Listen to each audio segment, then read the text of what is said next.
talking to my therapist live. Huh? I think I have there's one beer left. I don't even drink beer. I'll have like a few sips and I'll just leave it alone, you know. But I like to have it in the house. I don't know why. Back of the fridge, I think. I keep it icy. Let me turn this thing here. Food is not a drug, John. Yes, it is. This is how you have to see it. Is the difference from a cokehead and an obese person? There is no difference, right? Because they're both trying to...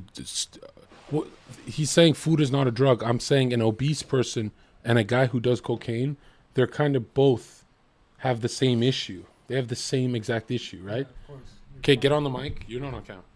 You can see the cam. Is this good? You can see the cam. Right? Yeah, I can see you. Turn it that way. I have to come all the way up to the mic to answer the questions? Yeah, you got to hit yellow right here. Yellow. Hello? Yeah, I'm not even close. Bring it, move that screen over and bring the microphone over. How do I move a screen over? This one. You can't. What are you doing? Like that, and then this. Just get close, man. Hello? I don't need to be on. Hello, people. All right. I guess the first topic will be weed. Let's go into... Yes. What do you think of weed? So what were we just talking about that nobody heard? I was saying that every time you smoke weed to deal with a problem, you reinforce a schema or a belief system. On here, bro. Come on. Dude. Okay, do I have to repeat it again for a third time? And you know what? I'm gonna go all the way back here. How about that? Sure. What's this one? Don't worry about that. Let's go to the live. You asked the question. Oh, we got some people here. You asked the question. question. Let's go to the live server and we'll pull them up. All right. Basically, as far as just to close off the weed conversation, every time you smoke weed to deal with a problem, you're reinforcing a schema or a belief system that says you're not on the mic. Fuck this, man. You gotta be on the mic. Hit right here. No, hit yellow. Hello. Hit yellow. Hello. Yeah. You have a neighbor that always complains to me because you never hit yellow. You'll be fine. Hello. Oh no, I can't yell like that. That's not my style. All right. No, it is late, but. You know that our neighbor always. Again. How am I supposed to angle it? Don't pull the wires. There we go. Don't fuck with those wires. Okay, but now they can't hear you. That's fine. All right. I guess I'll start. Okay. We'll get to weed and shit later, but I guess I would say the biggest problem I see in this degenerate, disgusting society would be a lack of confidence. And the way I've always seen it is confidence is kind of scarred into a man by trauma, right? Mm-hmm. But when I see Zoomers and millennials go through traumatic events, breakups, getting fired from their jobs, losing someone, whatever, it seems that they become weaker over 10 years, 5 years, whatever. And someone asked me the other day, is a routine crucial to a man? And I was like, of course it is. When you look at a depressed person, they don't even shower. Their routine is out the window. They don't even do the basics. They don't brush their teeth. They don't shower. They don't do anything. Right? But is a routine crucial for a man? Right? Because this is a boys' channel. Yes, a routine is definitely crucial. If you think about what mental illness is, it tends to be behaviors. It ends up manifesting behaviorally at some point. And so the trick is, how do we undo those poor behaviors or non-behaviors if there's, if they become completely catatonic, right? Where they're not showering, they're not brushing their teeth, they're not doing anything like that. How do we reverse that? We start to implement a routine. Routine's also good because you can always use it as an external marker of where you are emotionally, where you are mentally, right? Maybe it's hard to identify that you're stressed, but it's very easy to identify that very easy to identify that you've, maybe you're not going to the gym as much, maybe you're not spending as much time with your friends. That could be a good indicator that something's gone wrong, that maybe you're more stressed out, you don't have the emotional resources. Try not to do this. Do it It's on. impossible. It's Yeah. literally impossible to do anything. All right. Turn it like this way. Here's my thing: is without a checklist, you're destined to fail, Mm. right? Because when you start going on autopilot and you're smashing your checklist on autopilot, that kind of just means you add to the checklist, right? But a lot of people can't do their checklist every day. Like if they have 4 things to do every day, they only do 2 of them, which is still good. But yeah, well, I mean, when you're having a good month, you're usually smashing your checklist of day-to-day things on autopilot, and then it's easy for you. But a lot of people stay in that loop, and I say if you're on autopilot, you have to add to the list, right? Because you're knocking it out of the park. Your time management is great. You're finishing everything. Yeah, once you've automated certain things, you can move them away and start to focus on other things. What I've noticed just in my clinical experience is any list bigger than 5 items, you won't do it at all. It becomes too overwhelming. Now 5 macro items or 5 like why is 5 the number?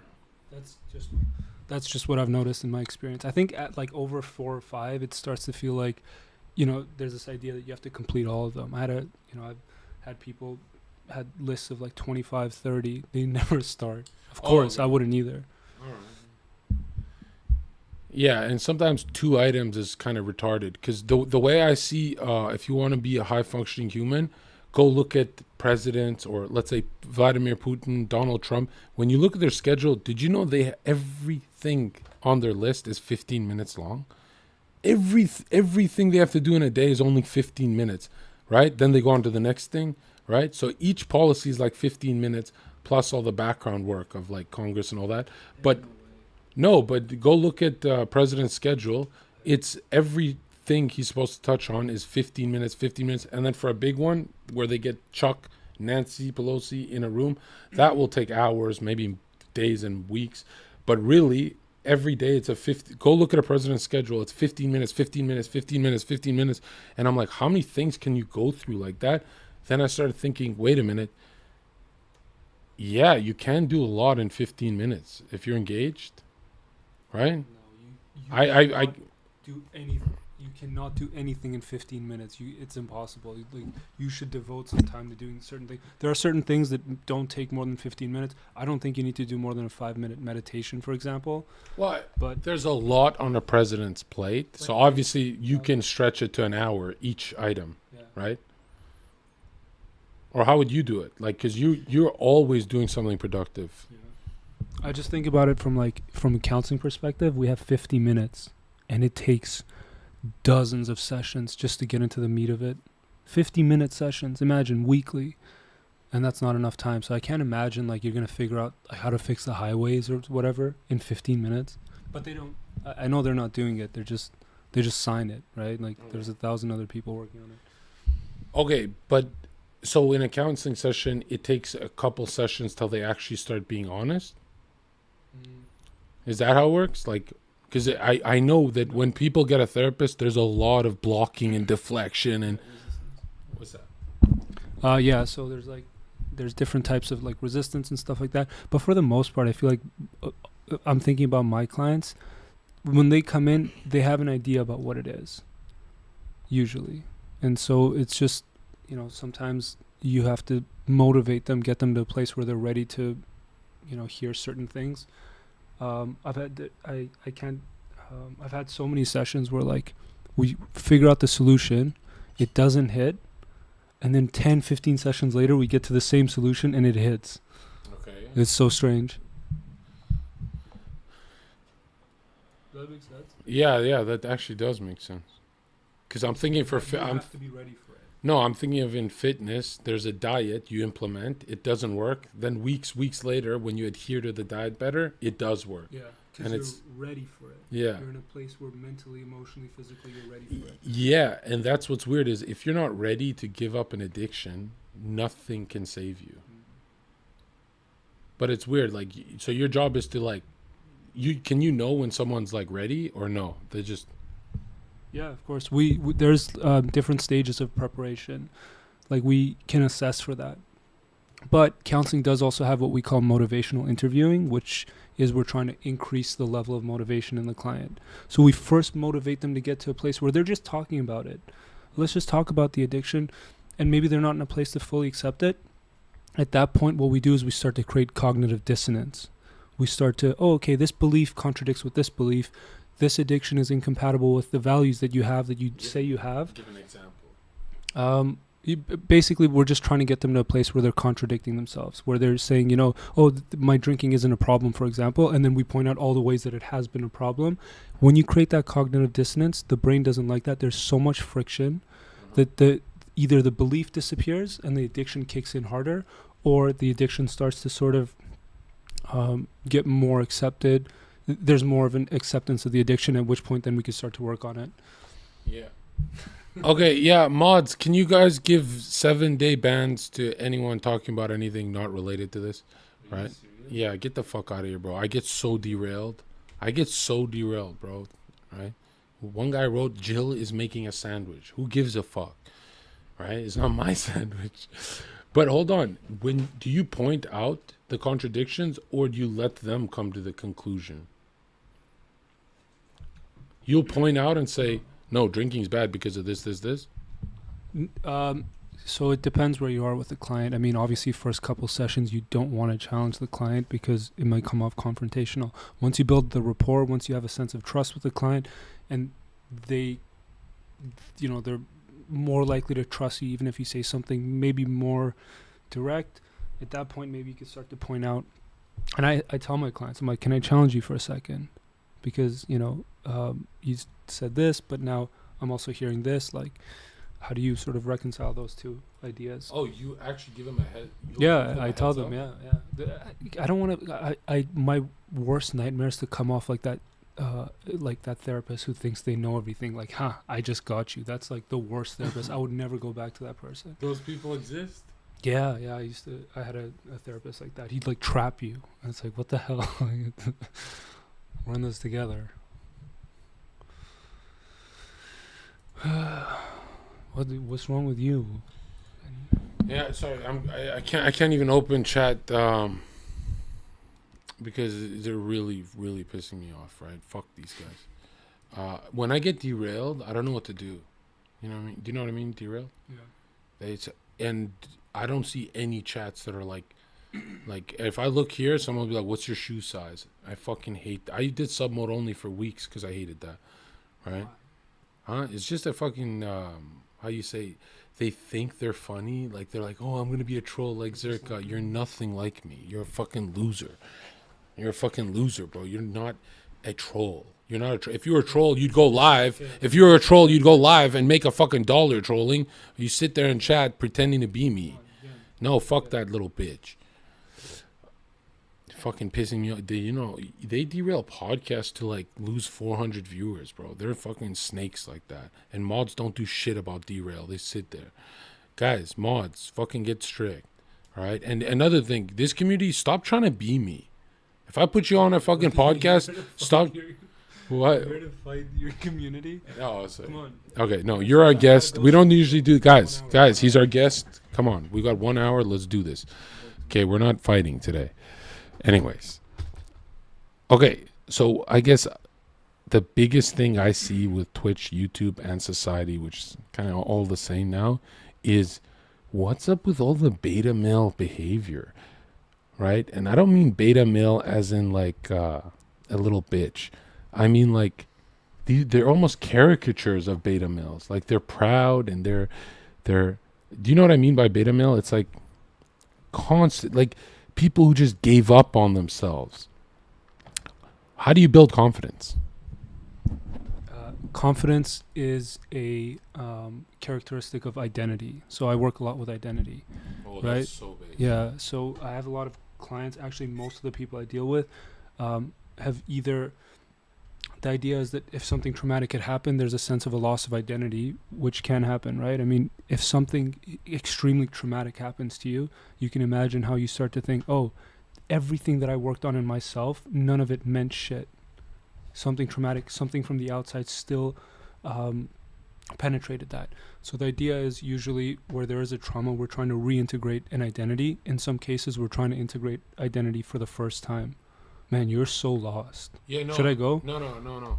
So I've actually never worded it like that, but yeah, confidence is identity. Like, what is a man without a black belt, right? He that black belt becomes who he is. It's the reason he walks upright. That's a great way to word it. Yeah. Dude, honestly, man, like I've done my homework. I'm one of the highest ranked therapists, as you know. Clinic is doing great. Ego. No, I say this from a place of like, listen, you need to have a therapist who understands the psychology, the neuroscience of things. I went, there's a lot of weird ones. There's therapists out there saying you need to give yourself a hug.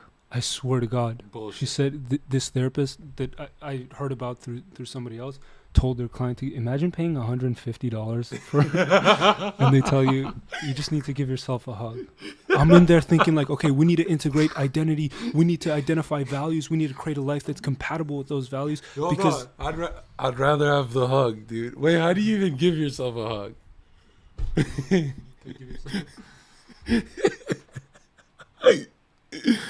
Wait a minute. So, could you imagine when you hear you need to give yourself a hug, and then your PayPal is charged $150 fucking dollars?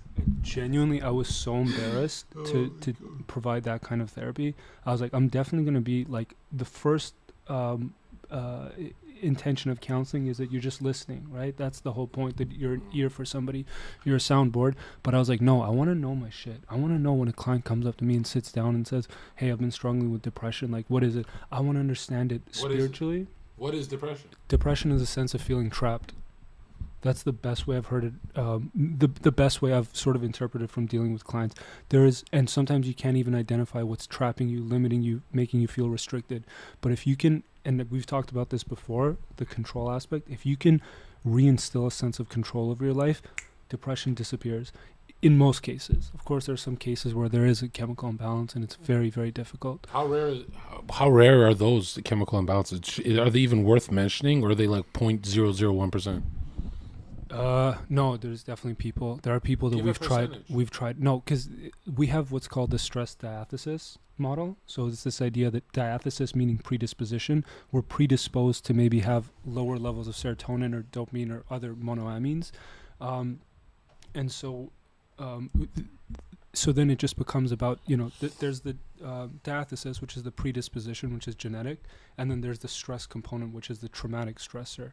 If it reaches a certain threshold, that predisposition will be activated. Dude, this is impossible. I feel like I'm talking to myself. John is on another planet. I'm listening, dude. I'm listening. Now, when you say depression is like is the feeling of being trapped, right? Restricted and limited, right? Is there a way where people can cold turkey switch, or is it like baby steps and then build momentum? Because Andrew Tate, he says you snap and you change your brain. It's the approach I take, which has been the most effective, which I'm working on my own theory of counseling, is what we call the compound effect. So the idea with depression is that there's a cycle, right? There's a certain type of thinking, that's the cognitive component, which is going to influence a certain type of behavior. If you have a negative thought, oh, I'm going to fail this test, the behavior that follows from that is that you won't study for the test. The consequence of that is that you fail the test. And then that reinforces the initial thought, oh, I'm going to fail, I'm stupid, I'm dumb. My question is, how do we break out of that cycle? How do we break the cycle? Do we start at the cognitive component to change the thinking? Do we start at the behavioral component where we start to incorporate what we call behavioral activation? And by the way, I'm using the jargon on purpose because I'm not doing counseling. I'm sort of explaining the thinking behind it. We like footnotes and explained footnotes.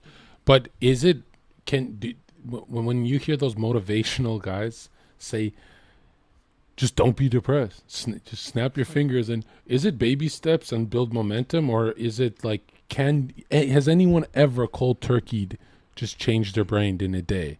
Because I would say that. Unless it's a manic episode, I've But- never seen that. You have to compound small benefits. Whoa. If it is a manic episode, it would be temporary, so it'd never happen, right? If it's mania, it's gonna go away. No, I'm just saying that's the only time we see switches like that. If I saw a switch like that, I would be concerned. I'm assessing for different things now. What if they just accepted God in their heart? Boom, changed in a day. No, That doesn't. that tends not to be like sustainable. But I like the idea of it. Like, I just haven't seen it. It could exist. I'm thinking of prisoners. Honestly, I like the idea. So you and I think in a previous episode, John, we talked about the schema shifts, right? So there's this idea that when there is a trauma that happens, our beliefs about the world, about ourselves, about other people change. We start to think, instead of the world being predictable and fair, we start to see it as unpredictable, unfair. And then it would follow from that anxiety is the best response to that. If you think the world is unpredictable, it's unfair, a hypervigilance, like being very vigilant about what's happening around you, the expectation that something's about to happen, that's a very fair response to those types of beliefs. But just to go back to the prisoner thing, it's not crazy to think that, you could have a reverse trauma where you go to prison and then it sort of shifts your thinking entirely in that way. There's a schema shift towards spirituality. So the prison would be. You wouldn't give it to the holy book. The lifestyle change where they're actually in a cage. Yeah, That's the trauma of the cage. Yeah. I never thought of it like that. Damn, you kind of debunking our whole spiritual thing we got going on. From a psychic perspective. Yeah. I mean, we're still right. There's still a God, but no, I've never. That's such a good one. That is such a good one. That is, I had this theory that most people who keep going back, criminals keep getting locked up, right? Usually if they have a felony, they keep going back in. Which they do. Yeah. But I had a theory that in their subconscious, they want the state to take care of them because they're out of control. So they keep doing things. They don't take let's say they're drug dealing, they don't take the easy way home. They go through the way with all the police and they risk it and they do a line. And I like that. The idea that there's a sense of, there was a lack of authority in their lives. And now they've outsourced that to the state. Yeah, definitely. Yeah. But that's so weird that Recidivism rates are like... So I guess this experience humans have on Earth, most of it is just finding out, let's say the subconscious is an elephant, a mammoth, and you feed it peanuts to appease it, but eventually that mammoth will walk you into prison, right? If that's who you are. Most of our reality on Earth is understanding not who we are consciously, but stuff that we can't control, like our subconscious. Does that make sense? Yeah, explain it again. Like, a prisoner will eventually understand he wants to go back to prison, right? His subconscious wants him to go back, right? Doesn't that mean every human on Earth has to understand their deep subconscious thoughts, the reasons why they do things? Yeah. So like I said, I'm working on my own theory just based on like what works best with my clients. I take notes like, okay, this worked. I'm going to apply it again. And it seems that, it seems so something that I've come to the realization of is that there has to be a congruence between the internal and the external. You as a person, the ego, which in psychology we just mean your sense of self. It has no negative connotation associated with it. Identity, yeah. Okay. Your sense of self has to match, the values that you have to match with the life that you're living. When it isn't, that cognitive dissonance comes up. That's when anxiety. Where anxiety follows depression. When you say that your internal values have to match your external, you're saying if you're a vegan, you have to adhere to that lifestyle. You can't be if you're a vegan who eats meat every day, you're going to be very depressed. Yeah, that's not a vegan. That's legit. Yeah, so if you have if your value system is, let's say, I'll tell you my values. For me, family is very important. So I'm willing to make more sacrifices for the family, even at my own expense, even though I recognize that risks the potential for codependency where, people start to become more reliant on me. But that's a value system that I've come to terms with, that I've said to myself, I'm willing to make more sacrifices for my family. So when I don't um, when I do something that's not compatible, anti-family, something that's not compatible with those values, I immediately feel a sense of shame, right? Which is the most powerful emotion. You and I have talked about that quite often. Sense of shame, sense of guilt. When I think of like the Zherkas, anytime we want to shame each other, whether it's our mom, dad, brother, we always go to, oh, you snaking the family. Like we use this family as this shame structure. Collective, yeah. What about people who don't have family? Yeah. Oh, so I was just talking about my value systems. Yeah. Okay. So the thing that No. the thing that No. It can't be. The family cannot. No human is gonna say, "Oh, I have a different one than family." That's like a cop out. there's tons of people who don't have the same, haven't had the same family experience that you and I have had. Right. But then those guys are lost. No, they're not. What the hell are you talking about? No, So people without family are lost. No, there are some families that really don't have the person's best interest at heart, and in those cases, you are better off, starting. The answer is not to never have a family, but to put certain boundaries around your family. I don't know. I see like people get yelled at by a boss that pays them $10 an hour and they deal with it, but then they can't get yelled at by their dad. Like what? Yeah. So actually, the most powerful risk factor that I've found in my clinical experience has been social isolation. The sense of there's existential isolation or sense of loneliness is the most powerful, pervasive. It contributes to eating disorders, OCD, depression, anxiety, loss of self-esteem, loss of sense of identity, all these like crazy things. I'd never like realized it. So that's the first thing I always say. How can we get you to feel connected to the world again? For somebody like you, John, who never leaves the house, doesn't it feel like the world is passing you by? The world can suck my dick, but wasn't I always out of the house working at clubs? Like I think those days are over, man. Yeah. But you always refer back to them, which I find interesting. Yeah, that's the only time I was I'm alive. not talking about these guys. No, that's the only time I'm alive. Or when people do hate threads on me, I feel alive. But yeah, I do always talk about the past. Yeah, I do. Yeah. It's bad. Yeah. Is it? No, it's not bad. Let's say it wasn't content and I was doing it offline. It's kind of bad. Yeah, so I remember in my day. what I noticed is with attention spans going to shit, why is there such a thirst for podcasts? Because it is a remedy, not a remedy, it's sort of like a substitute for that sense of connection. You feel like you're part of them. I play podcasts when I'm driving just to ease that sense of, oh, I'm alone, you can get rid of it. Yeah. No, people can't be alone, right? People can't even turn off their phones when they're asleep. They got to see it in the morning, I'd let mine die a lot. Have you noticed? I let my phone die all the time. You're jaded. I am jaded. What is the difference from a boy and a man? I would say just trauma. Mm-hmm. Yeah, I think so. But so you're saying you can't be a man without trauma? You can, if you're the luckiest person in the world, you had no trauma, nothing. You're born into a billionaire family. You're 30, 40, whatever. You're not a man. You're a pussy ass bitch. Like how many rich kids do we know? Nah, that's crazy. A good argument. No, wow, good argument. That's crazy, bro. I'm thinking I'm so high, bro. So you don't think somebody... Look, when you think of just a man fighting the dragon of trauma, without that dragon, how do you define trauma? A life-changing event, something that changes your perspective forever, something that scars you forever, something you never fully heal from, but something that gives you building blocks or shatters you, the highest risk gamble.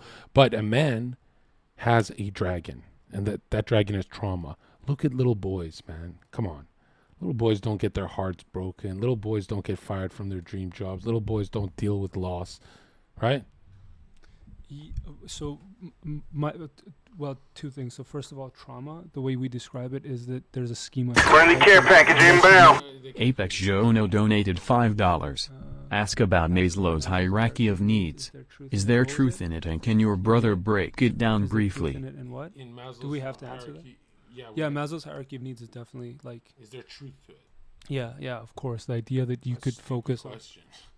The idea that I actually work with it quite a bit. Like if a client is at a place where they don't have financial security, I don't even think about, how are we going to get this person to have like, to connect to other people, like to improve their sense of self-esteem. I say, let's figure this problem out. We have to stabilize that first.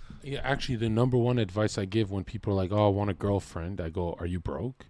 Like, I always think that you can't want the extras in life if you're broke, right? I need to define one thing before we move on. Trauma, this is super important to know. Where there's trauma, we look for, the way we assess for trauma is not, the way the DSM requires like a threat on your life or something like that. Because I think it has like a very specific definition. The way we interpret it is if there's a schema shift. And you guys should all know the term schema. It's the most important word you'll learn. Schema. It's a belief system. Right. So if there's a belief system shift, if you have, just shut the fuck up for a second.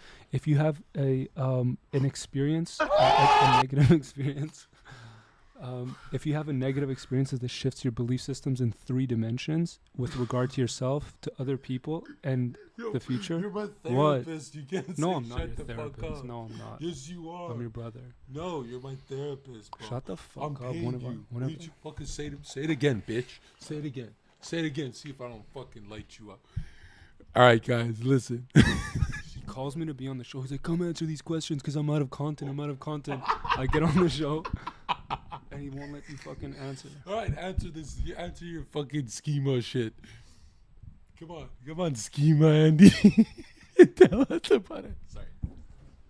Basically, where there's a schema shift, where there's a negative schema shift. So belief systems shift about your belief systems about yourself shift, your belief systems about other people shift, and your belief systems about the world shift or the future shift. So you start to lose trust in yourself. You start to become very suspicious of other people, and you start to expect the future is going to be very dangerous in some way. And so you develop anxiety as a way to respond to that, or you develop a sense of hypervigilance, very suspicious, maybe even bordering on paranoid. Sometimes I think of like if you don't have a routine, right? If you don't have a system in your life, it's kind of like you're gambling. When you're gambling, you're high anxiety, biting your nails. You don't know what's going to happen. You might lose it all. But now, if you have a game plan and you're cheating, at blackjack, you're cheating, the anxiety is low, right? And so cheating in life would be really preparing, right? Yeah. Well, anxiety by definition is a fear of the unknown, of the future. Yellow when you talk, bro. So I speak like this because also I speak to our neighbor every just every don't hit it on the side, hit it in the middle. This lady. Touch it with your lips. Yeah. Get the fuck away from me. What was I saying? Anxiety. Anxiety is at its core an uncertainty, or in other words, a lack of control, or a feeling of a lack of control. So guess what the remedy or the antidote to anxiety is? Reintegrate a sense of control in your life. How to do that? That's what we talk about in counseling. But then there's also like those cringe guys who are they always got a fade. They always clean up their mustache, and they always doing everything. They're always fresh to death. They always got new kicks. They got everything, but they're broke. Yeah. Like, what's up with that? Those guys got a routine and everything. Those guys never miss the gym. They do everything. They talking to the girl, but what is up with that? This is just in my personal experience. I've noticed that there's a deep sense of, maybe I shouldn't say this, but you would think that maybe they're worried about something, that, if they're anything less than perfect beard, perfect clothes, that they won't be accepted. Like that, I just think of that as like a theoretical. Obviously, like the guy could just like fashion or whatever. No, but there are guys with schedules, and they do everything right except the career part. Yeah. Dude, yeah. What's up with those guys? We know someone like that who's like always like making memes to like market his his business, like his fitness business. 0 clients. Like, dude, you're just having fun. Yeah. But anyways, I like whatever. But pass me those cigarettes, okay? It's an oral fixation, right? I didn't get along with my mother apparently. That's what my Freud says, right? There's a sense of deprivation. Oh. Being breastfed. Oh, like I didn't get enough milk? You felt like you didn't. I felt like I wanted more milk, and so now I have an oral. Dude, Dude, you know, I once said that oral fixation is like a cigarette or needing something in your mouth is you wanting mommy's milkers. And the 2,000 people in my chat laughed and called me a retard. And I'm like, chatters who don't have their life together calling Freud a retard. No, that is okay. So there's this idea, we call it object relations. This idea that we have relationships with objects, and most of the time it's people, but you can have a relationship with a part of a person. So when you're like a baby, you have a relationship with just the breast of your mother. There's a relationship of like being fed, and so the idea in like psychoanalytic schools of thought is that it deprivate, like a sense of feeling deprived, from being adequately fed, breastfed, then is manifests later in life as nail biting, smoking, overeating, drinking, all these things, and that's the oral fixation. Now, what are the Freudian fixations? All of them, or the phases? The phases. Phallic. And which one's most important? Go. I personally, I think it's oral, but a lot of people say that it's anal, like retentive or anal expulsive. Explain that. So there's a during like the potty training stage, there is an obsession with like defecation and stuff like that. And so if you're not properly potty trained, or if there's a sense of like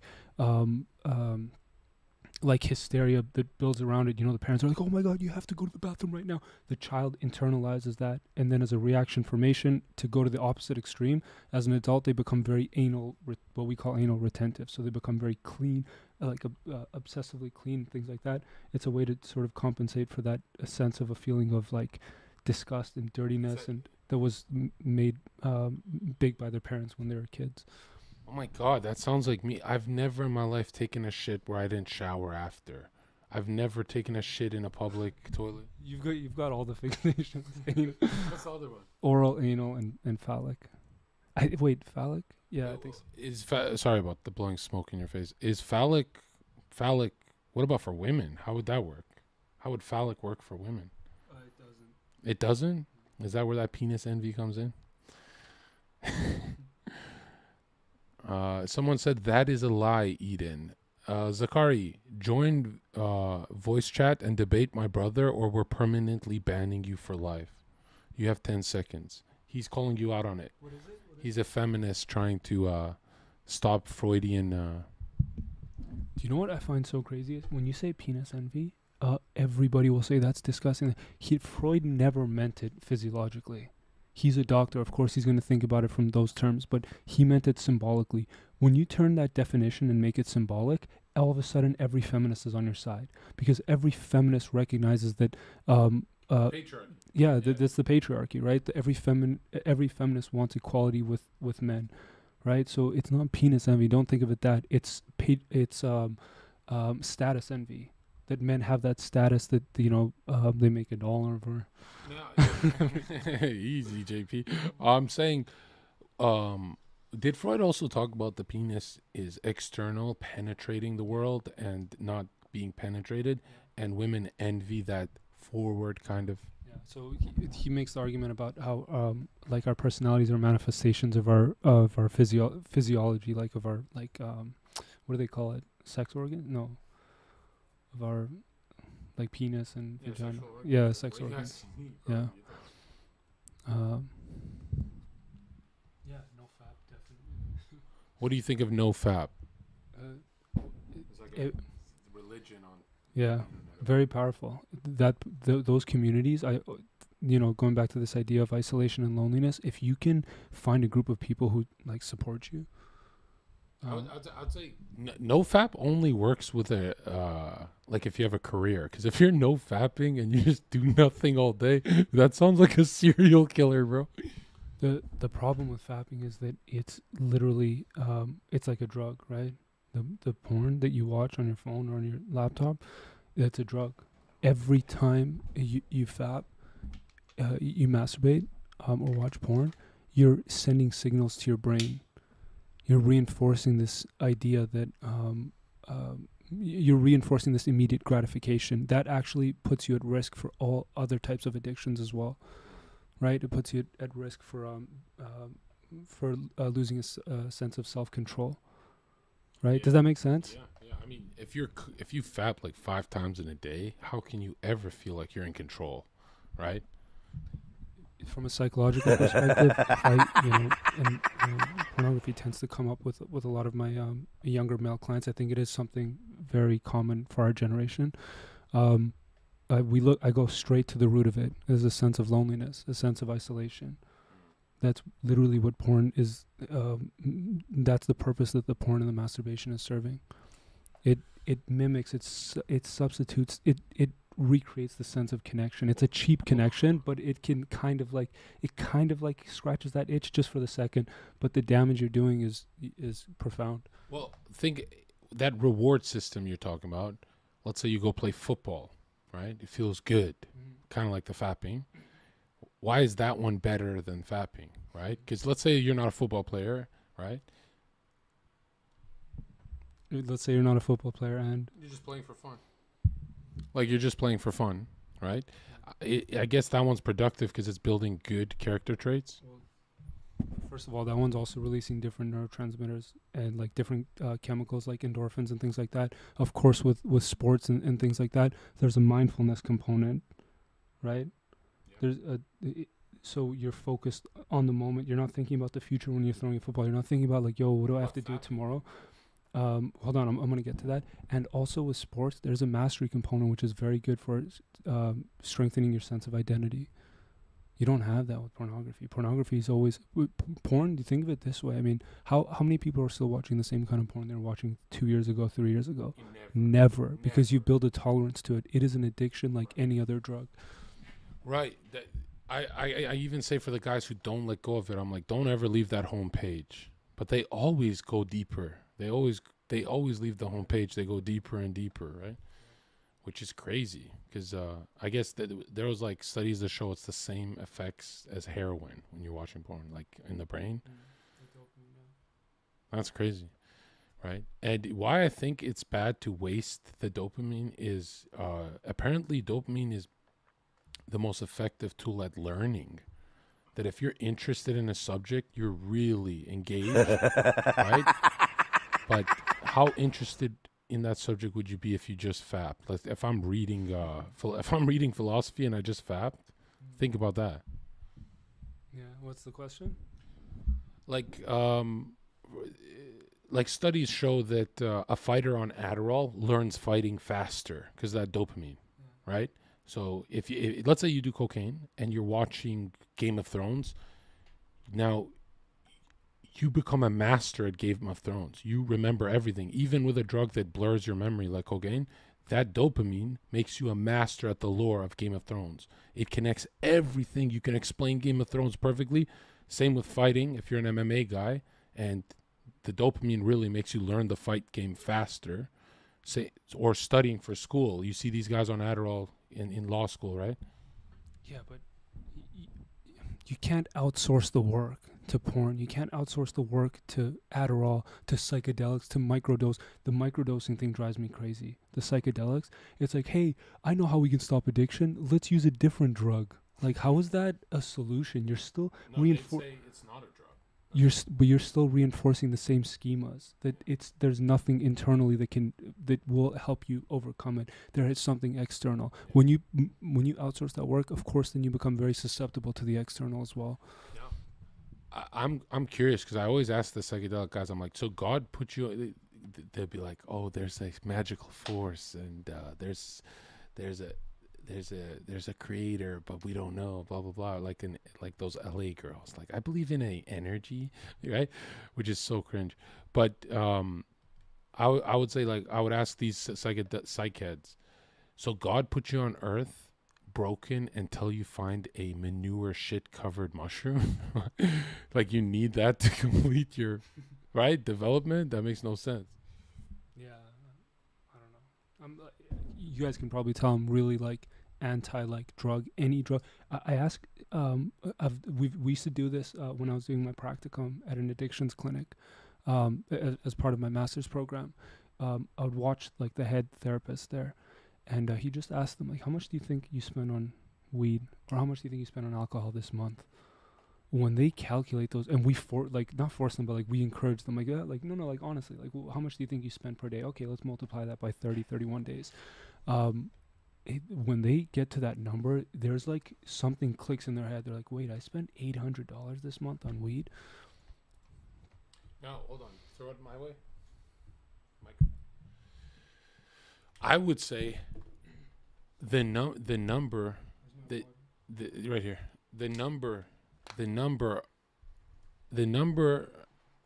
Like, let's say the amount you spend on weed isn't even the scary part. It's all the hours you could have been working and making money while you were high. Yeah. That's the scary number, right? But nobody looks at time. Everyone just looks at money. Or they never ask themselves, like, why am I, like, what? Okay, guys, to the however many people are watching this, the single most important question. This is free therapy, guys. Okay, it's not therapy. This is not therapy. You can do whatever you want to do. But the single most important question, I think this will save you a lot of sessions. And by the way, shop around for therapists. If your therapist is sounding like an idiot, they don't know what they're talking about, go to the next one. What the hell? I have so many clients who like have come to me and they're like, oh yeah, my therapist sucked. I stayed with him for a year. It's like, how much money did you spend? Go to a good therapist. If you're a young person, I always say go to a young therapist. There's more of a connection there. But anyways, what was this? Oh yeah, the single most important. A boomer would know more. Honestly, there's a generational and a cultural divide between, and the divide between a boomer and a millennial. Forget Zoomer. Boomers and Zoomers are like on different planets, but even boomers and millennials, right? Yeah, it's just there's too much of a generational divide. They don't understand social media. Our generation is the first one to deal with social media. We're the pioneers for that. We don't know. Some retard said self-advertising. He hasn't taken one person. I've tried to get you guys with him. He's full. He's booked up. It's not advertising, right? You wouldn't take these guys anyway. They're keck lords.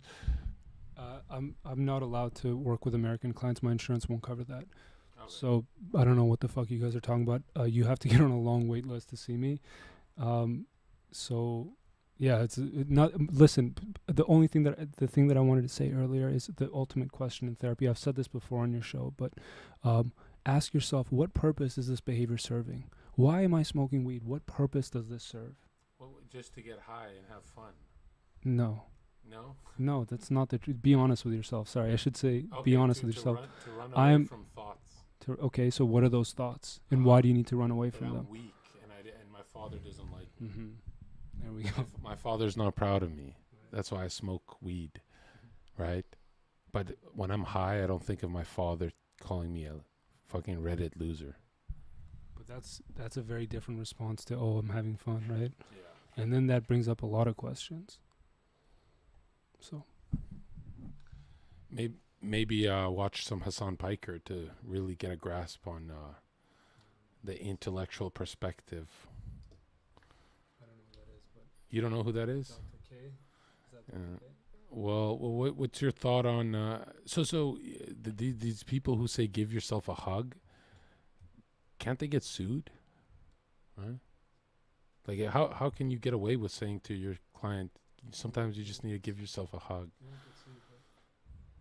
I'd rather be told give yourself crack than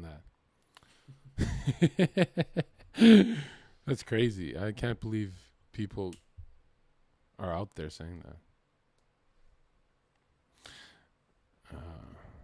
Any reading recommendations from your bro? Yeah, I think he likes The Art of War. Like for counseling, for like psychology? What do you read? I don't read much these days. I read so much during school. I'm kind of like tapped out. I listen to a lot of podcasts, like psychology podcasts and stuff like that. The problem is that I haven't I watch like other therapists. I hear other things. I'm like, okay, you guys, they give the cookie cutter response. Write a journal, meditate. These things all great, But who is saying to their clients, your anxiety is stemming from the fact that the internal values you hold are not compatible with the life you're living? There's a sense of being trapped and restricted in that. Something needs to change. That is proper therapy. That's what I would be paying $150 for. Yeah. So then you're right. Not even YouTube therapists say that. They say meditate, write a journal. Oh my God, I just realized yours is way easier to digest than fucking even Jordan Peterson. He goes the long route. Like if I ask John, what values do you hold, and how many of those values do you think are manifesting? Basically, what I'm trying to say is that the internal experience you have has to be, like I said earlier, in congruence with the external. There has to be a reconciliation between those two worlds. Would you say that most mental illness is the Holden Caulfield effect, where you're just a phony? Like if I value being a badass, I'm a badass, but I don't live like a badass, and I'm a pussy, then I'm doomed. I'm destined for depression. So it's what you're saying is most issues stem from phoniness, thinking you're a phony. You don't actually have those values. What? But the point there is that you wouldn't. The idea is that you don't actually have those values. You think you have those values. That's somebody else's voice that's been internalized. Yeah. Because obviously, the life you're living is a very good indicator of what values you have. Does that make sense? Yeah. Yeah, no, the fakest I ever feel is when I tell my chat, don't smoke. You need to get the smoking in control. And I stopped for a long time. That's crazy. Anyways, guys. All right, 15 minutes and I'm gone. Can you ask him if the values need to change or the lifestyle? At this point, lifestyle, I think he's saying lifestyle is downstream from your values. Yes, there are a lot of people who actually do live a life that doesn't match their values. Like they think of themselves a certain way, but yeah, the way they allow people to speak to them is very differently, right? I always say your thinking perhaps needs to change. The way you interact with people perhaps needs to change, right? If you are going to, and some values are sort of universal. I try to instill in my clients, you need to value yourself. What does that look like? You need to put up boundaries that will prevent other people from sort of, getting through and making you do things at your own expense. Why are you doing things at your own expense? That's reinforcing a belief system that you are lower on the hierarchy. So set up some boundaries. That's very important. And start to compound small changes in your life that are going to move you closer towards your goal. What if I don't know what my goal is? Okay. So there's something to identify goals. We call it the miracle question. And maybe we could try it, John. How do you feel? I feel good. No, I'm just joking. How do you feel about trying the miracle question? I'm down, yeah. Okay, so the question, and you guys could all use this on yourselves too. The question is, if a miracle happened overnight tonight and it resolved all of your issues, what would tomorrow look like for you? What would be different? How would you wake up? What would you be feeling in the morning? Where would you go to work? Where would you be? Who would you be with?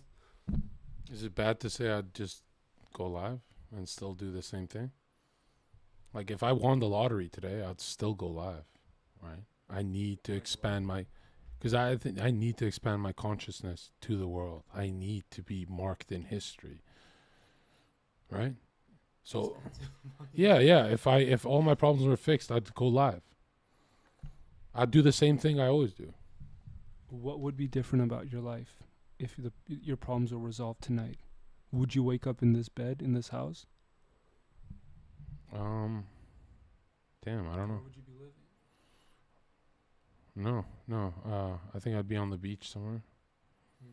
I think I'd be oceanfront. That would be great. There you go. And I think I would be doing more, taking on more responsibilities, hiring professionals to always be around me, corporate professional, fighting professional, athletic strength and conditioning professional, right? I think I would just do everything I'm doing to the next level. That is interesting. So it's like if I won the lottery, keep saying lottery. Now I'm thinking it's like financial. Like that's Yeah. what needs to change. Well, yeah, to go to the next level is financial. I mean, you look at people like Andrew Tate. He can.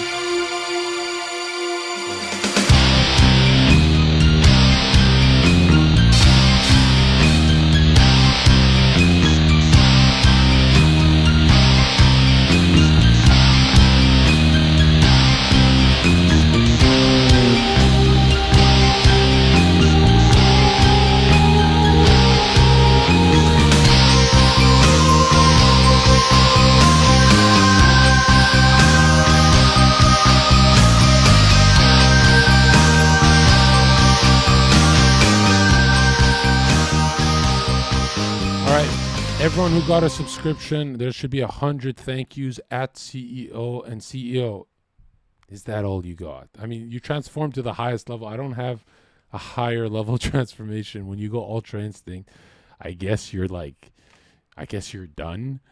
But is that all you got, right? And I guess he's valuing this. This is great. Like, maybe I'll get you some McDonald's tomorrow, right? Thank you for this session. So for that miracle question, because I kept going to money, it is money for me. Because when I think of like, It's not money, it's security. Yeah, it is security, right? Well, same thing, right? But I think of like it's so easy to go to the next level when you have money. There's that guy Andrew Tate. He paid a bunch of people $50 to make a TikTok about his clips, and no, he paid like 100,000 people that shit or something like that. To spread his message on the internet, which is a great game plan, but obviously you invest a lot of money in that marketing style, right? So, yeah. Only John would hire a Zherka cult member as his therapist. No, this is not someone from my Discord. What the fuck? No. He's just a man I met on the street. He needed a place to stay, and turns out he's based as fuck. I guess I would ask you.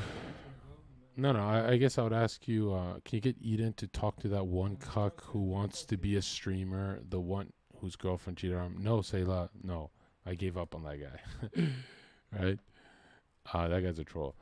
I guess my question would be.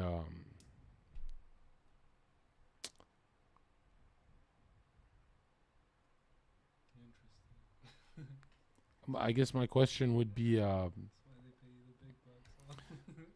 I guess my is it better to be creative or disciplined? I would say discipline, right? Because it's always a mental health game. Like, would you rather be an artsy student or a fucking high functioning lawyer? Yeah, I'm gonna go with discipline, because discipline is the only remedy to a lot of mental health issues. If you think about what depression is, what anxiety is, they require it's so paradoxical to think that these mental health issues can only be resolved by that, by a different part of your brain. Like, it's you that has to engage in it, right? We recognize addiction as a disease, but we also recognize that the treatment, the cure for that disease, is a sense of discipline, a sense of motivation to want to stop and get sober. So I'm going to go with the one that protects your mental health. Although creativity is kind of sick, like artsy. I'm surprised you say that, John, because you're an artist. Yeah. I mean, a lot of philosophers have said that once you lose your sense of wonder and creativity, the death of your soul is next, right? That if you stop that creative process, you're stopping that innocent kind of childlike part of your brain, that neurogenesis happening starts to fade, right? And so like a high functioning lawyer who's just all about, let's say, numbers and his clients, right? Let's say a high functioning lawyer who's never creative, he can also fall into despair very easily, right? So you would have to be a disciplined creative person. Yeah, it's both. It's Yeah. both. Or Well, how do you be creative? what do you mean? From like a like a lot of artists, musicians, blah blah blah, they'll use weed or something to get a little more creative, and it does work sometimes. But like, how do you keep creative, right? And because to me, creative is curious about your work, right? Like if you're making a painting and you're not curious about that fucking painting, Yeah. you're doomed. So I'm. This is just off the dome right now, but in my mind, what I think of is you have to drop the societal stuff, all the restrictions that society places on us. What Freud called the superego. If you can sort of push that away, because I think that's sort of what like you're saying, like drugs kind of do, right? You stop caring about what other people think, right? And I feel like that opens up a different part of your brain. And we can get into like the neuropsychology of it, but So that would be like you would be like you'd be sober, but you'd be high. Like when you're high, you don't care what society thinks. You have to master that in a sober version. you have to remove all the walls that we put up as all the different ways that society sort of socializes us. Like if you think about it, we're animals, but we also have but listen to me. We're animals in the sense that we have the id, what Freud would call the id, and everybody better know that shit. This is like basic Psych 101. Like the primal animal part of ourselves. Then we have the superego, which is the opposite of that. It's the societal superstructures that we have. But imagine if you could find a way to tame that id without those sort of societal blocks or whatever. But isn't it weird how now the societal push hookup culture onto us? That's kind of like pushing the id and that beastly nature back. It's like pumping it back into the masses. Yeah, of course. This is the end of the West. This is it. This is it. What if you live a life just for like Andrew Tate, just bitches and fucking partying and all that and discipline, but like let's say like a player. Can a player ever be can he ever be complete like a 40-year-old, let's say a 40-year-old guy who just has bitches? Because I always thought marriage would be the solution to that guy. That's a good question. I don't know. What the hell? I don't know. Yeah. It probably doesn't work for everybody. I can't see you. For me, I'm like in a relationship. I'm planning on having a family, but I don't see it for you. Yeah. No, he's a globie. He's not a flat earther. He doesn't even look into that shit. He doesn't even let me talk about it. And I'm afraid to ask him because he might get up and leave. But do you know that the earth is flat? Oh, okay, never mind. Ask him if self is just an illusion. John, what do you think? Yeah, what did the Japanese had a saying? You have one mask that you don't take off ever to anyone, and it's who you are. Then you have another mask for your family and mask for friends and society, right? But yeah, there is. I never understood the illusion thing. I mean, if you think about it, right? We all walk around as phonies, and the people who are less phony, then we look up to those guys, right? I never understood that question. The illusion, like in the way I see it, is like having a strong sense of self is the only buffer you can have against the outside world, a dangerous world. Armor? Yeah, it's sort of like an armor. We call it the inner citadel. What? The inner citadel. Okay. You have something to retreat to when things become very damaging. That's why I was mentioning when something traumatic happens, we lose our sense of self. We build an identity from the trauma. So what we try to do in therapy is how do we create a sense of continuity that goes back past the trauma? So if I build up this identity with my family rings and I lose my grandmother, a piece of my identity is so cracked that I feel shook. I'm shook forever. It's not actually losing the grandmother, it's really losing a part of your life. Yeah, also grandmother, yeah, but right? It's like a warping of your reality that you can't handle. Yeah, correct. That's why it's so dangerous, man. Like you have to be very careful about like. So why should we judge a homeless guy if he like his whole family died and shit and he had the worst hand in life? He's been given the worst hand. I would be faster to say his mental health is strong that he didn't kill himself. Like he lost everything. Since becoming a counselor, I can't judge anybody for anything. And that's why like when I hear John like, yo, fuck this guy, fuck that, yo, but like they're all pedophile, like you like just say random shit, and I'm like, man, it's like I can't, because I work with this day in day out, where I see what's happening behind the scenes. You don't see what's happening behind the scenes. You just see the sort of. Sometimes I wonder how dangerous empathy can be. Because if I go to, let's say, a man named Tyrone, and I want advice from Tyrone, if Tyrone empathizes with me too much, he becomes human to me, and I'm scared because I'm damaged and human. But if he cannot empathize and just gives me badass advice, he's this iconic thing I'm striving to be. So sometimes I think empathy can weaken family and friends a lot. Because let's say your dad, if he's iconic, never cries, right? He'll do more for your mental health than... Right, but he would do more for my mental health being that iconic Superman than him empathizing and crying with me. Of course. Yeah, well, there's like a place for both, right? Sometimes like you just... Look, if somebody empathizes with you, that's the deepest connection you can have. That expels that sense of isolation and loneliness that we talked about. But on the other hand, yeah, if you have like some buffer against, the dangers of the world, and it's your father, that's very powerful. Not too many people have that. But then the question becomes, as you get older and your parents become frailer, which is I think a lot of us, and that image starts to crack, you become very exposed to the dangers of the world, because now there's no protection. That's why a lot of people can't go past their parents. They can't go past their father. Subconsciously, they don't want to, because that exposes them it removes the barrier between them and the dangers of the world. I'm kind of embarrassed. Let me un-VIP say, like, he thinks you're defending pedophiles, and that's so embarrassing. Usually the VIPs are smart. Sorry, dude. That is so embarrassing. Like, you don't even have to explain it. It's like my VIPs keep fucking saying weird shit. Fucking retard. No, I know. No, the guy just can't understand shit. He's an idiot. He's totally... All right, hold on. No, don't be turned off by that guy. Someone said, how do you deal with imposter syndrome? Identity. I swear. Yeah, you have to have... Listen, you have to build up a sense of confidence and trust in yourself, right? And recognize that what is the worst case scenario?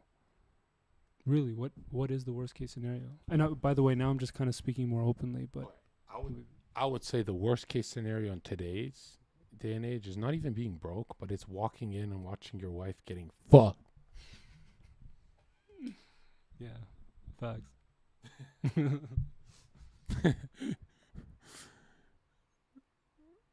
Yeah, work the mic better. Yeah, he needs to really hit the middle of the base, the base of this mic.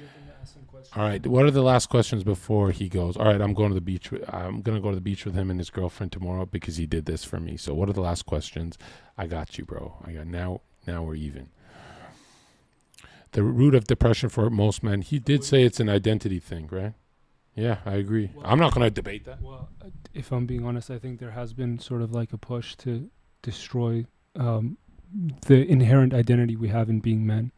Right, like you remove men from their like duties as men, of course they're gonna take away part of their identity, and of course then of course they feel guilt and shame for ever wanting, forever like having any masculine sort of like personality traits. Like you're causing them to feel shameful for that. Of course, there's gonna be a sense of what is shame, John? Do you know what it is? It's a feeling that there's a part of ourself that is unacceptable. So think about that. That's a very like powerful way to view it, right? There's a part of you that's unacceptable. How could you make peace with your identity if there's part of you that feels unacceptable? Yeah. That's interesting because like masculinity would be such a big part of a boy's identity. And if they strip that, that's like 80% of who you are or who you're trying to be. Pass me a cigarette. Appreciate the subscriptions and on. How do you get people to see the light? And I think he said that he's a soundboard to his clients, that they talk, and they eventually, cognitive dissonance, and then they eventually come to Do they actually say, "Hey, I saw the light," or does it take a while? I'll be honest, breakthroughs don't happen that often. Yeah, mostly, like I said, what we're trying to do is we're trying to compound small benefits. We're trying to break away from that symptom maintenance cycle. That's the term we use for it. By the way, I mention all these words, these terms, because I think you guys could then just go Google it. Yeah. But for breakaways, is there relapses after what is that called? A break? Or breakthrough, yeah. Was there a relapse after most of the time? The problem with addictions is that anytime something unexpected comes up, it's a high risk factor for relapse.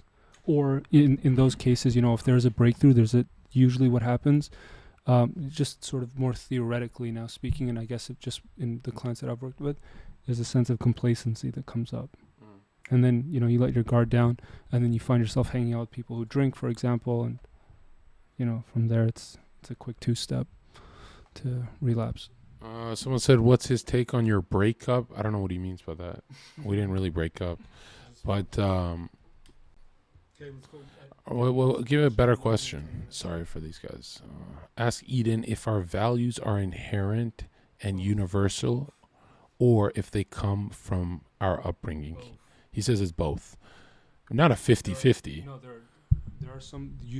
Everybody should value themselves. You should have a sense of respect and trust in yourself, and accepting that even if you have a sense of, you can make mistakes and there can be consequences for your actions, even if you trust yourself. So if you make a mistake, that's no reason for you to stop trusting yourself. It's reason for you to think about what caused you to make the mistake and fine tune it. Does that make sense? Yeah. All right. I had one dude on Discord privately message me. I gotta lock that thing up, by the way. But he said, "Yo, John, how come after your breakup, you made all this money and did a 22, 30-hour stream? Why didn't you go through a grieving phase after your breakup?" And I'm like, "What are you, a pussy?" And then I realized when I was 20 years old, there was a grieving phases for. Really? I think you should just go back to work. I mean, my passion, I don't think I could ever be into a woman more than my life's work, because my life's work is right is my so you value, and we were raised that way. That's one of those values that maybe aren't universal, but definitely in our family we've really valued work ethic. Calling somebody lazy, or like you were saying earlier, this is the biggest insult in our family. You'd get up, you'd work 90 hours a week just to make up to fix a reputation. But I forgot there's something I wanted to talk about. You'll come to. No, I still remember. I was having a strong month on Twitch. It was like a $40,000 month, and I sent it to our dad, and he's like, "That's it." And I'm like, "Yo, this family is satanic, dude. I don't like this, bro. I want some positive reinforcement." But what do you think of army style shaming? You fat bitch, for someone trying to get in shape. If I'm being honest, we just talked about it. Shame that's one of the most powerful human emotions we can experience. It's not good. You don't want to shame somebody. You don't want them to, like I said, why would you want them to feel like part of themselves is unacceptable? You know why our dad pisses me off so much? It's when I told him how much money I made that month and I sent him the thing. He said, "I don't care about your dollar amount. Show me your hours." I was so ashamed because I was doing 30 fucking hour streams again and again, and I wasn't sleeping for a month. And he's like, "Show me your hours," and I'm like, "No, I'm not showing that part." Fuck, man. He used to do that to our uncles too. When our uncles would make big bucks, he'd be like, "Show me how many jobs you got." Is shame required for growth? Yeah, it can be. Oh, good one. Can be. Give me a better question. Yeah, better questions, guys. Let me end up strong. I remember what I was going to say. Something for you guys to take home. You need to address mental health issues that come up. You cannot suppress them. You cannot repress them. You can only deflect them. And honestly, when you don't address them for a long time, they start to manifest physically. So if you start to notice what we call psychosomatic symptoms, like the migraines, not being able to sleep, grinding your teeth, all these different things, that's a sign that the mental health issues have become so intense, so frequent, and so long lasting which is what we always assess for: frequency, duration, and severity. Whoa. That There's a formula. Of course, brother.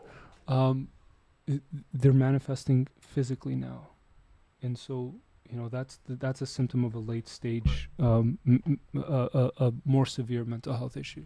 Yeah, so they go through something bad, and the frequency triples? So the frequency goes up, the duration goes up, so it becomes longer lasting, and the severity tends to increase quite dramatically. And severity would be like, let's say you go from biting nails to biting them till they bleed. Yeah. Okay, so that's like the intensity. Oh, wow, there's a formula. Damn, I got to write down these words because that's so much easier. And no therapists know it. Dude, there's so many online therapists who they don't even have one of these words. The way they do therapy is like, it's like they're winging it. They don't go back to their books. They don't. I guess there's a lot of professional athletic coaches who suck, who are like, yo, just do more push-ups. And I guess it's like that, like those coaches who suck. No, like, technically we're getting to the same place. Do you know what I mean? Like, those therapists, they don't need to know this. I like to know this because if I'm charging somebody that much money, I can't, I feel an immense amount of shame sitting there and just not having anything to say. I want to be able to give yourself a hug. Yeah, give yourself a pat on the back. Can you ask him the correlation between dreams and mental health? Yeah, well, it wasn't my take. Yeah, Freud said the crazier and more wild the dream, the more it means something to you, right? But dreams are unfulfilled wishes, right? Yeah. Yes, but also if you find you're having more dreams, that could be a sign that you're not getting enough stimulation in your day-to-day. So I'm of the mindset, there's a saying in counseling, everything is grist for the mill. I have no idea where it comes from, but it's just this idea that everything that we experience could tell us something. If there's a compensatory factor that's very heavily involved in the brain, in our psychology. And so if you're not receiving enough stimulation, first of all, porn becomes more, these sort of cheap substitutes become more enticing. Food, porn, from that dreaming perspective, maybe you're dreaming more. So, yeah. When I'm have an extremely stimulating week, I can't remember one dream. Whoa, I never thought of it like that. Yeah, when I'm really killing it in life, there's very low. Yeah. Oh my God, my dreams are so vivid when I'm depressed. Yo, what? That is, I never looked at it like that. Oh my God, when I'm depressed, I want to sleep more to experience more of those dreams. Get more stimulation. Oh, wow. Oh, that is so brilliant. Oh, I never looked at it like that. Oh my God, when I'm depressed, I'd be like, can't wait for a nap. That's so true.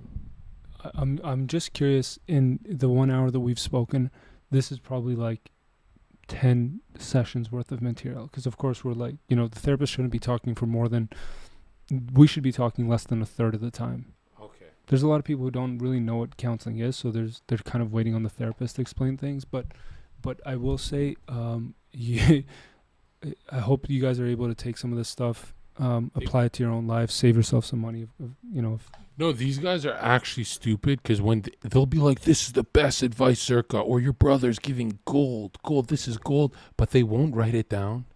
And I always say, if you don't write something down you learned, you can only really know it at a superficial level, right? When I want to learn something, right? I write it down and draw a picture of it and draw everything that connects to it. But obviously this isn't like real therapy. This is just like theoretical psychological foundations. I'm just explaining the way things work. Yeah. So don't come after me if it doesn't work for you. Have you noticed a lot of a man's problems can be solved by realizing learning is play, and learning, like when you're young, life is so awesome because you're stimulated and learning, and you're like, wow, Bill Nye. But when you're a man and you go, I got to figure it out. Yeah, there's a meteorite. I got it. Blah, blah, blah. There's a meteorite coming to kill us all. Right? When you think you've got everything figured out, you start to become really stupid. Right? Do you know most philosophers, if you give them any crazy hypothetical, they never say, I wouldn't be in that situation. They always explore it. But nowadays, if you say, what if your wife turned into a dragon while you're being a cock? They'd be like, dragons aren't real, John. And I'm like, damn, that is very shallow thinking. That's why I really loved Haas, right? Haas was always exploring those. He was my best guest. Okay, what is your take on someone said medical disclaimer. I guess my final question to you would be what is fulfillment? Because when people say it's different for everyone, I disagree. Fulfillment. I'll go first. Go ahead. I'd say fulfillment is your craft that bounces against your family. So if I'm a professional boxer, my kid is going to be a professional boxer, right? So it's my craft bouncing against my DNA, my family. And that, how much, like, can you experience a better life than I'm a painter or I'm a musician and then my kid's a musician and I'm bouncing off my life's work, my life's experience against my own DNA?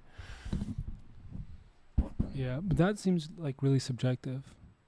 Okay, here's what I would say. If there's, and I'm going to go back to this because obviously this is one of the most profound things I discovered in counseling. If there's a sense of continuity, and if there's a between what you're experiencing internally and externally, that is the single most profound thing I've come across in my years of counseling. That there is a congruence and continuity between the internal and the external, because that's all we are. It's our sense of self living in this world or whatever it is, right? Having this experience. There has to be that continuity. You can't be living in a vacuum. That's and you can't have like the world sort of imposing its will on you. So there's a balance there. I think when that continuity flows, when your internal is manifested externally in the life that you're living, that has to be fulfillment. Yeah, I think that's why the best a man can feel is when a plan comes together. And I don't mean when a plan comes together perfectly, but when you're adapting on the fly, right? When you're winning, adapting on the fly. No, we're live on Twitch. Yeah, when a plan comes together, like I'm going to stop eating meat, which is stupid, and you actually do it and you're smiling and never eating meat, like you're really living at your highest frequency. How do you build stronger sense of self after trauma? I'd say sublimate. So a lot of people, what they do with their trauma is they make it their life's work. Let's say, have you seen those people who they get raped and then they make it their life's work to rape activism and how to prevent it? Those people, they have infinite fuel for their career. I wouldn't even call it a career because they're really getting paid in saving themselves from their. Well, they see every victim as their themselves when they were young, right? So that mission, right? Their life's work happens after that trauma, right? So sublimation would be the strongest tool to trauma. Also, yeah, sublimation is really good, of course, but also you have to go back and. How would I put this? There has to be a sense of continuity that exists prior to the trauma, right? So, like I mentioned earlier, there's this idea that when something traumatic happens, it feels like our life is starting from that trauma point. What do you mean? It feels like our life is like if you, let's say, get into a car accident, and it's very traumatic for you. All the seatbelt. All the lessons. Okay, but okay, hold on. All the lessons that you learn, all the like I said, all your schemas, all your belief systems shift to live in accordance with that idea of the trauma. No, stop. There's a dude who he said, if life gives you lemons, do a lemonade. Look, not only did you butcher that fucking quote, you fucking idiot, look how he spelled lemons with 2 M's, and he started spelling lemons with an E, but lemonade, he made it limonade with an I.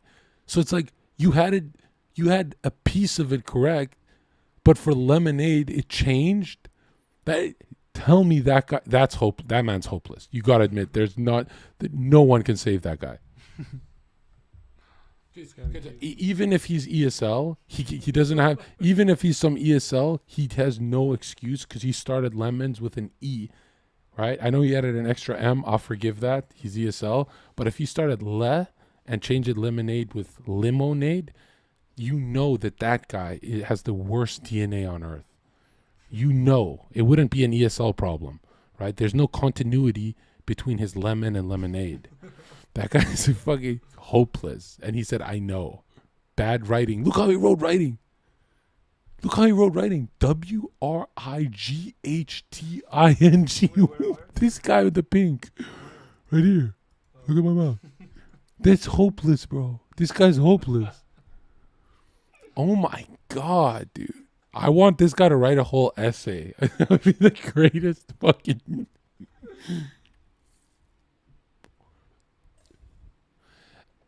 Eden, how do I stop wanting people's approval and how do I stop acting on it? Yeah, when you want people's approval, it is, again, an identity issue, right? Because I don't think a doctor wants anyone at the bar's approval. He's a doctor. Yeah, John, you're right. It's not, how would I put it?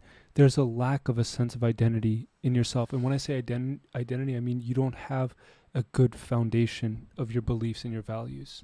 And so you become very susceptible, again, to the external. You become susceptible to the environment, it could include other people. If you have an idea about where your values are, where your boundaries are, what your struggles were, what your timeline is, where you see yourself in 5 years, you've checked off the past, the present, the future. You've checked off all these different areas, and then you have a sort of a cheat sheet to refer to. Oh, what do I care if this guy approves of me or not? I know that I'm living consistently with my values, for example. I think the checklist is the most important thing. If you think of a man as just a surfer, right? Let's say you have a 100-viewer shit stream, but you do it every day for years. You're just really waiting for opportunity, which is that wave that gets you to the higher viewer count. But now, if you're not streaming every day, that opportunity comes, you're gonna suck at streaming, right? So it's really just being upright on your surfboard and, wait for your waves, right? If you're smart, you go to the waves, where opportunity is. But, yeah. I was going to say, guys, here's a free thing you can try. Go on Google and search up a list of values. Go through the values, circle 15 values to start with, then prune it, bring it down to 10, and then ultimately bring it down to 5. Those are your core values. Ask yourself along the way, why did I drop this value for this value? I think that's a very powerful exercise. Then you have your values. You have a cheat sheet for what, you'd have to sort of be doing to live your life, and to feel a sense of fulfillment. Believe me, when you started doing that, when you start taking a sense of pride, when you remove that element of shame, when these things come together, it's the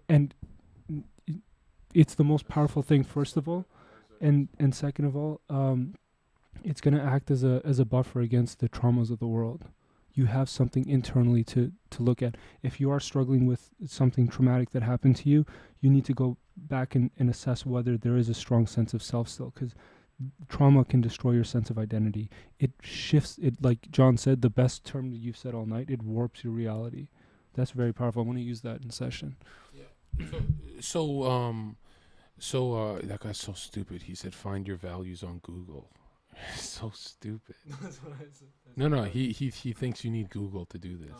No. It's easier to it's a lot easier. Yeah, he's an idiot. He's literally an idiot.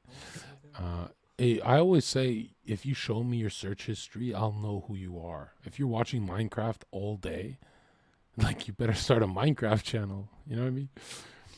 If that's your passion or whatever. But anyways, guys,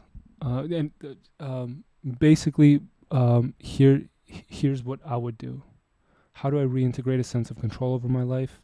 How do I build a routine that's going to, if I start to fall off that routine, that would be a good indicator for me immediately that something's gone wrong.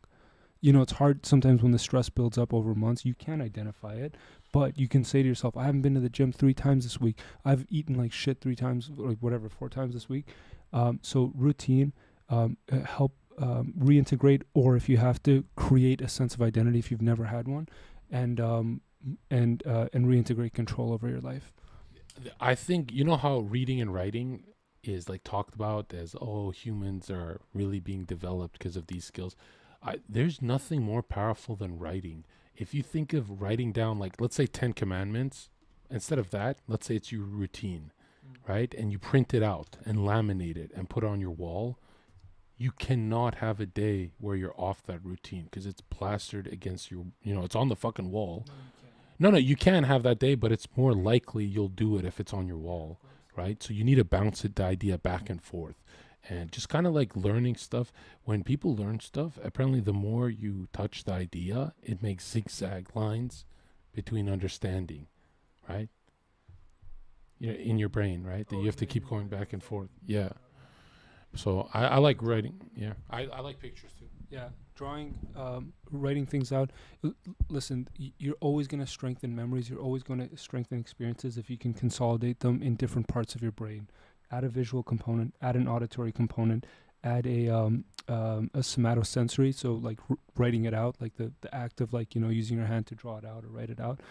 So adding a somatosensory component and incorporating an emotional component. That's going to help consolidate memories 1,000 times better. Yeah. No, this is the first time in my life I'm actually reading books, doing audiobooks, listening to audiobooks, and doing stuff I never did in high school or even as a young adult. And I realized, damn, learning is so easy if you draw little comic books next to your footnotes. For me, the comic books really help, right? And all right, we good?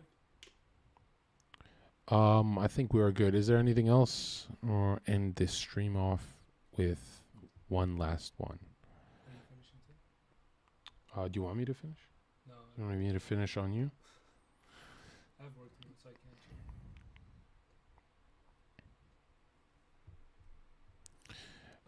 So writing stuff down, you're externalizing.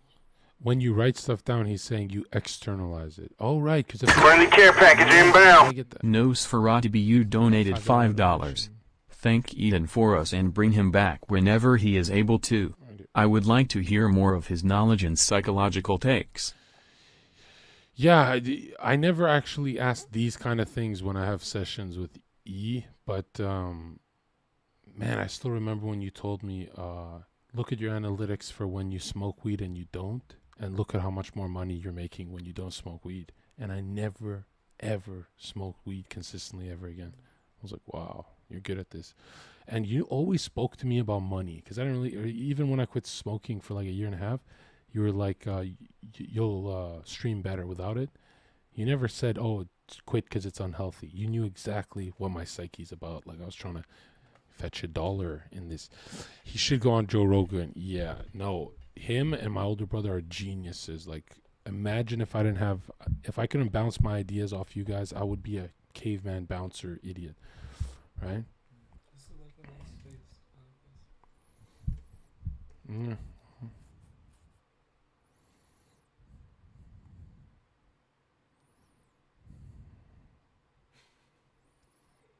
Yeah. Yeah, no. I'm gone. Really, I'm just gonna wrap it up on my way, not yours, okay? Believe in God, get the life experience, and then flex your Dragon Knight title, right? When you're a Dragon Knight, doctor, lawyer, someone in the world, even Schopenhauer said, the last component of a man's true happiness and fulfillment is being famous for his craft. I never knew fame is, like when the whole tribe knows you are that blacksmith, you are that guy, or if you're Hassan, you're that 90-day fiance watcher on Twitch. That's what he does. Yeah. I'd love for you to talk to Hassan Piker. He's probably you would shock him because he says the fun. I'll even talk to Dr. K. He sounds like an idiot. Say it again. No, is that rude? Yeah, who cares? No, I was just saying, like, Dr. K, I saw some of his shit. He's awful. He's so bad. Psychiatrist from Harvard. Yeah. Shows what they're teaching these days. That's crazy. I don't think he's a psychiatrist. I don't know if it's like laziness or what is it. He's not a psychiatrist. He's a psychiatrist, isn't he? He's an MD. He's a doctor. Oh my god. Yeah. Yeah, when I watch Dr. K's stuff, I never have like oh, a profound moment. Like, No, he like fights you. He's like, yeah, but you're thinking this, right? And she's like, no, I'm not thinking that. He's like, yeah, but you want to think that, right? can we do a video where you react to Dr. K? Yeah, yeah. Would you show your face too? Yeah, if I'd like. Yeah, yeah. All right, all right. We should do a debunking Dr. K. Yeah, I think the best part of Dr. K is that he's cute. He's cute to talk to, so you feel comfortable. I've never like seen that approach where you like. Yeah, go ahead. No, I was just saying like I've never seen that approach where he like is fighting the client to tell them what they think. What do you mean? I don't know. Like it's so There's a saying in counseling like, oh, we don't have answers, we only have questions. And he's like got all the answers. To me, that's just sounds like ego. It's just like, oh, like I'm gonna tell you what your problem is, and I don't know, it's a little bit. But I'm a hater.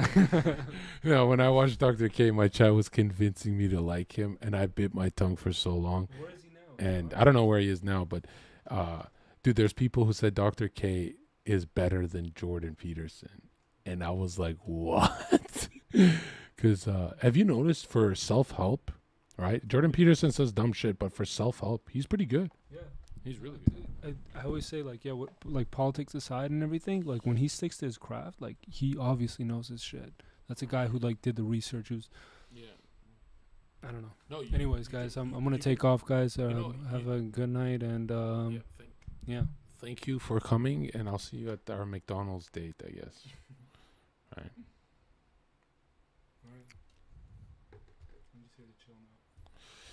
Yeah, that's it, guys. I guess we'll try and do another one, but it would be funny reacting to Dr. K because I guess what happens if your therapist cries in front of you? Is that, what do you think of that? You no comment? He's got no. If a therapist cried in front of me, I'd be like, "There's my coach." Right? It would be tough for me. Yeah. Okay, last thing, but just imagine you're in the darkest place of your life and you go to, you put that last ounce of faith in a therapist and you show up and they start crying. Jordan Peterson cried?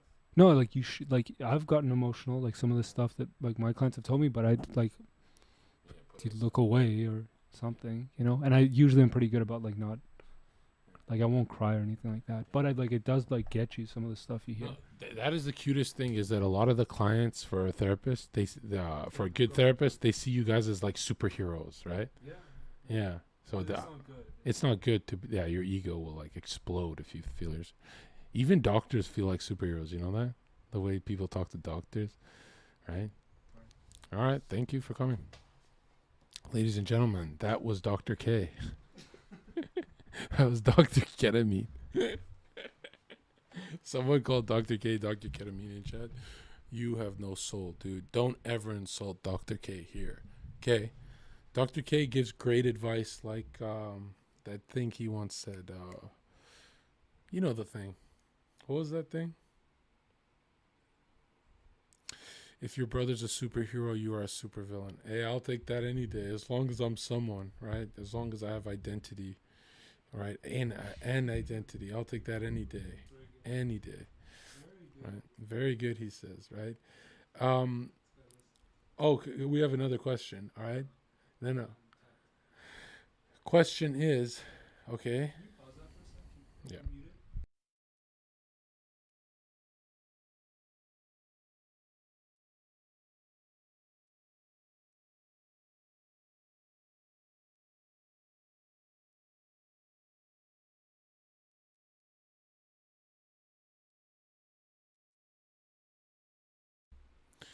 That's Eden Zherka, ladies and gentlemen. Are you on any platform or Google or anything? Yeah, you should be on like. He has 0 followers on Twitter. He doesn't take social media serious. But if you like his stuff, give him a 5-star on. No? Okay, don't. No, because that's only for like actual clients. So sell them that. Oh, okay. I thought it was like you could do it on Linktree or what do you guys use? LinkedIn? What do you? I've never even Googled you, bro. Okay, yeah, don't do it. Don't, just leave him alone, guys, and don't email him. There's one guy who emailed him when he was on vacation in Europe, and he said, Um, he's like gave you a bunch of presents, wine, all that. That guy was so sweet. That was so sweet of him. Like he had a big basket when he came home. I was like, how come my people never give me a basket? You know? Yeah. Yeah.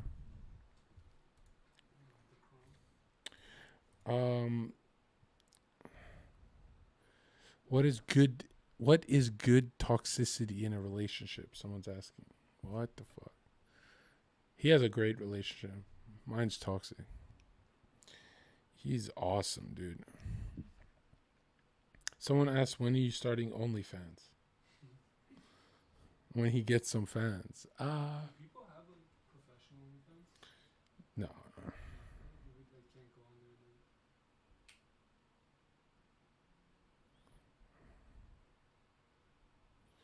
Final question for your brother. Does he eat the box? Do you want to answer this?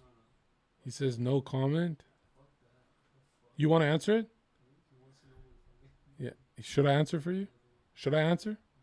He said never. No, never answer. Never answer. He says never answer this question. He's fucking. He's saying, what are you guys asking?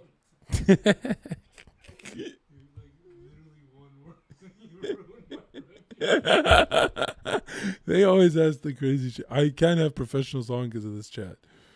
Right? We had a bunch of people who were like, I love you. I love your questions. But, dude, your chat, I can't come on.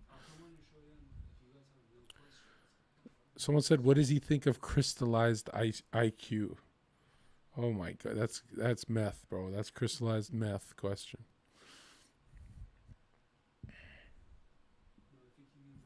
Someone said same laugh. Yeah, who copied who, though? Right? Is he a roundy? No comment. Ask your brother if he sees anything wrong with virtual streamers and people watching people pretend to be virtual characters. I don't think he knows what a VTuber is.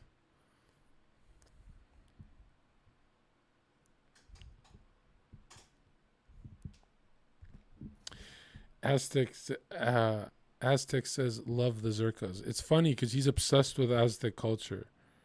I'm more of a Mayan guy, but he loves it. Was it the Aztecs that had like this weapon that cuts a horse's head off clean? Yeah. Would you guys want to see us do a Age of Empires stream together? That's his favorite game. And Rome Total Wars. Because this computer... Can anyone help me download Age of Empires tonight? The first one. Because him and I... This is all we played growing up. We were obsessed. And we were so cheap. We'd make a long hallway of arrow shooting towers so no one could get in. Like, we broke the game, dude. And I think Age of Empires is in my top 3 best games of all time. What would you say? He loves Mario Kart too, and he loves Nintendo Switch. He's more a fucking zoomer. But Age of Empires was our obsession. Big Daddy type shit. Someone said, Desert Fox says, Rome Total War is shit. What do you think of that, though? It's got a cool name, Desert Fox. Yeah, he says you're a fucking loser. Rome Total War is good? Rome Total War 2 is the greatest game. He says Rome Total War 2, and you like AoE 3 too, right? AoE 3 is phenomenal. AoE 3 sucks for me. Naval stuff, like the ships. Just search it up, dude. Search up the water. Yeah, let me put a React screen on. Come here. No, I'm going to sleep. Come here. I'm... All right, come here. Let's react to some AoE.